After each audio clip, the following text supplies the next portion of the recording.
اچھا مفتی اکمل صاحب، بڑے معصومانہ سوال سے میں نے آغاز کرنا ہے. بھائی حکومت پاکستان یہ کہہ رہی ہے، حکومت پاکستان کے ایک وزیر ہیں برائے سائنس اینڈ ٹیکنالوجی، تو انہوں نے کہا ہے کہ بھائی یہ جو چاند کی رویت کا مسئلہ ہے یہ مذہبی مسئلہ نہیں ہے، یہ سائنس اور ٹیکنالوجی سے متعلقہ مسئلہ ہے. تو اس کی کمیٹی میں ریلیجس سائڈ کے لوگوں کا ہونے کا کوئی سینس نہیں بنتا. اس لیے آج گورنمنٹ پاکستان نے ایک باقاعدہ نوٹیفیکیشن جاری کر دیا ہے، میرے پاس پڑا ہوا ہے 5 افراد کا. ان پر مشتمل افراد اگلے اتنے سالوں کا ٹیکنیکل اور سائنٹیفک بنیادوں پر بتا دے گی کہ چاند جو ہے وہ کب 29 روزے ہونے کب 30. کیا رہا ہے اس پہ آپ کی؟ بسم اللہ الرحمن الرحیم.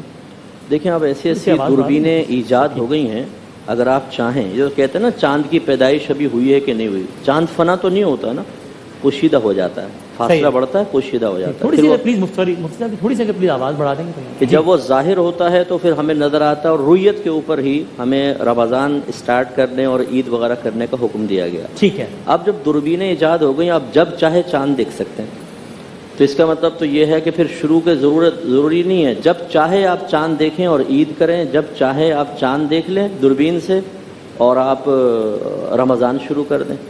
اب آپ خود سوچئے کہ جو خیانت کا معاملہ ہماری دنیا میں چل رہا ہے، خزانے لوٹ رہے ہیں، سب کچھ کر رہے ہیں، اس قسم کے لوگ بیٹھ کر دوربینوں سے دیکھ کر جب اپنی مرضی کے مطابق رمضان اور عیدیں کروا رہے ہوں گے، حالانکہ ابھی حقیقتاً جو شرعی لحاظ سے رویت پر جس چیز کو موقوف رکھا گیا کہ چاند دکھے تو روزے چاند اتنا چاند کی پیدائش ہو چکی ہو کہ وہ انسانی آنکھ سے نظر آئے یا دوربین سے نظر آئے. میں ذرا سمجھنا چاہ رہا ہوں کہ شرعی اعتبار سے کب پہلا روزہ یا پہلی تاریخ ثابت ہو جاتی ہے کسی مہینے؟ چاند کی پیدائش کا مطلب کیا ہے؟ وہ کیا فنا ہو جاتا ہے، دنیا سے چلا جاتا ہے پھر پیدا ہوتا ہے؟ نہیں ہوتا ہے، وہ موجود ہوتا ہے. اگر آپ جو دوربینیں ایجاد ہو گئی، لاکھوں میل دور کے سیارے اور گلیکسیز آپ دیکھ رہے ہیں، تو وہ چاند کو جس ٹائم چاہیں دوربین سے دیکھ سکتے ہیں. اچھا. اگر دوربین سے دیکھنے پر اس رویت پر روزوں کے شروع کرنے اور عید کے انعقاد کو موقوف رکھا جائے، ہر شخص اپنی مرضی کے مطابق کرے گا. دیکھیں سعودی عرب والوں نے یہ بالکل مسلمہ چیز ہے، انہوں نے اسی طریقے سے کیا اور بعد میں اپنی غلطیاں تسلیم کی ہیں. کی رائے کیا ہے کہ رویت ہلال کمیٹی کا قیام رہنا چاہیے؟ یہ ضروری ہے، کیونکہ ہمارے نبی کریم صلی اللہ علیہ وسلم نے رویت پر، چاند کے دیکھنے پر، وہ بھی اپنی آنکھوں سے دیکھنے پر ان چیزوں کو موقوف رکھا.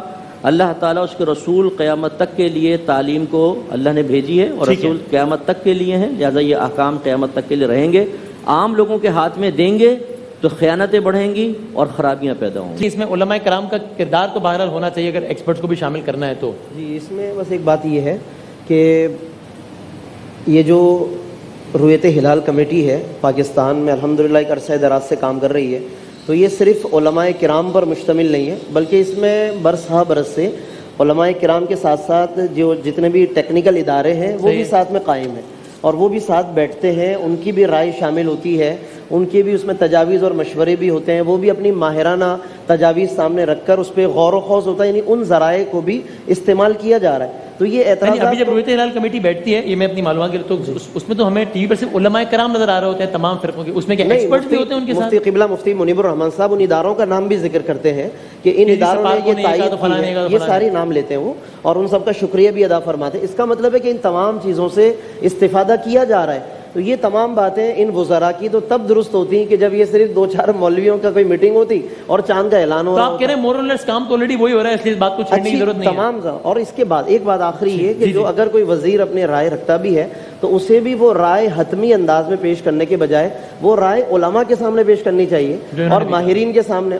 عامر بھائی یہاں بالکل جیسے مفتی صاحب نے ارشاد فرمایا کہ رویت ہلال کمیٹی ہونی چاہیے علماء کرام پر مشتمل. ویسے تو رویت کا مطلب خرچہ بہت زیادہ ہے، 40 لاکھ روپے کا خرچہ ہو گیا جی وزیر صاحب نے کہا، اس لیے میں خالی بتا رہا ہوں. حالانکہ یہ علماء ایک پیسہ نہیں لیتے، میں آپ کو بتاؤں، ایک پیسہ نہیں لیتی.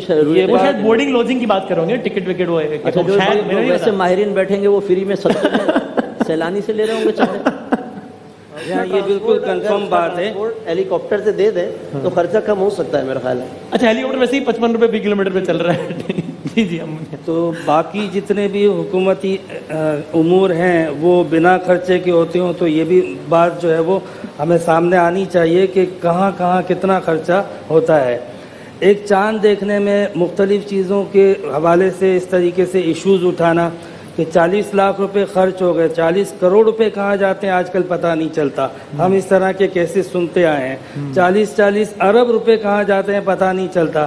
چاند دیکھنے کے حوالے سے یہ ایشو بنانا, اس طریقے سے یہ بات کرنا کہ یہ مذہبی مسئلہ نہیں ہے چاند دیکھنا, اصل میں یہ جس چاند کی بات کر رہے ہوں گے شاید وہ مذہبی مسئلہ نہ ہو. نہیں وہ اسی کی جو بات کر رہے ہیں, آسمان وہ کے تشبیہ نہیں دے رہے تھے, وہ اسی کی چاند بات دیکھیں, کر رہے ہیں. آسمان کا چاند جو ہے نا, یہ تو قرآن واضح کہتا ہے کہ اس پر حج, روزے, عبادات موقوف ہیں, تو کیسے مذہبی مسئلہ نہ ہوا؟ آپ کہہ رہے ہیں چل رہا ہے کام, ٹھیک چل رہا ہے, صحیح ہے. بالکل صحیح ہے, ہم حمایت کرتے ہیں بالکل. پورا پاکستان پھر ایک پہ اتفاق کیوں نہیں ہو پاتا؟ وہ پوپل دیئی صاحب کا الگ اس سال تو پشاور بھی ساتھ ہو گیا. اب تو نہیں پوپل دیئی صاحب کا چاند نہیں ہوا اس دفعہ, انہوں نے ایک دن پہلے. چھوٹا سا جملہ, ہاں ہو سکتا ہے کہ حکومتی کارکردگی سے توجہ ہٹانے کے لیے کوئی نیا ایشو بھی چاہیے پبلک میں, تاکہ تھوڑی توجہ ادھر بھی ڈائیورٹ ہو, تو اسکرین چینج ہوتی ہے, ٹیلی ویژن پہ نئی بحث شروع ہو سکتی ہے.